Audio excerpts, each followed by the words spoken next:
ایک دفعہ کا ذکر ہے، رنگوں اور کہکوں کی سرزمین میں اسپارکل نامی ایک چھوٹا سا خرگوش رہتا تھا۔ اسپارکل کو گھاس کے میدان میں گھومنا، تتلیوں کا پیچھا کرنا اور اپنے جانور دوستوں کے ساتھ چھپانے کا کھیل بے حد پسند تھا۔ ایک دن اسپارکل نے چمکتے ہوئے آبشار کے قریب ایک جادوئی قوس قزح کا پورٹل دریافت کیا۔ اسپارکل بے حد متجسس اور پرجوش تھا۔ وہ سیدھا اندر داخل ہوا۔ وہ ابھی اسی حیرت میں ہی تھا کہ رینبو گھومتی ہوئی سرنگ میں بدل گئی، اور اس سے پہلے کہ وہ اسے کچھ سمجھتا، اسپارکل نے دیکھا کہ وہ ایک جادوئی کینڈی لینڈ میں ہے۔ اس سویٹ لینڈ میں کینڈی کے درختوں نے لالی پاپ اگائے، چاکلیٹ کی ندیاں بہنے لگیں اور کاٹن کینڈی کے آسمان پر بادل اڑنے لگے۔ اسپارکل کو اپنی آنکھوں پر یقین نہیں آیا۔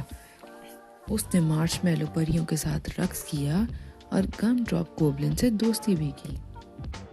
لیکن جلد ہی اسپارکل نے اپنے گھاس کا میدان اور اپنے دوستوں کو یاد کیا جن کو وہ پیچھے چھوڑ آیا تھا، اور وہ ان کے پاس واپس جانا چاہتا تھا۔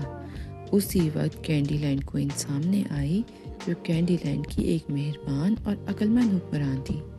جادو کے چمکنے کے ساتھ ہی اس نے اسپارکل کو رینبو کی سرنگ کے ذریعے واپس بھیج دیا۔ اسپارکل باہر نکلا اور اپنے آپ کو مانوس گھاس کے درمیان میں واپس پایا۔ وہ اپنے دوستوں کو دوبارہ دیکھ کر بے حد خوش ہوا، اور اس دن اس نے جب بھی کوئی ایڈونچر کرنا چاہا تو اسپارکل کو معلوم تھا کہ رینبو کا جادوئی پورٹل کہاں تلاش کرنا ہے۔ اور اس طرح اسپارکل کا جادوئی سفر ایک پیاری کہانی بن گیا، جسے اس نے اپنے دوستوں کے ساتھ گھاس پر درختوں کے سائے میں شیئر کیا، اور خوشگوار یادیں تخلیق کی جو زندگی بھر اس کے ساتھ رہیں۔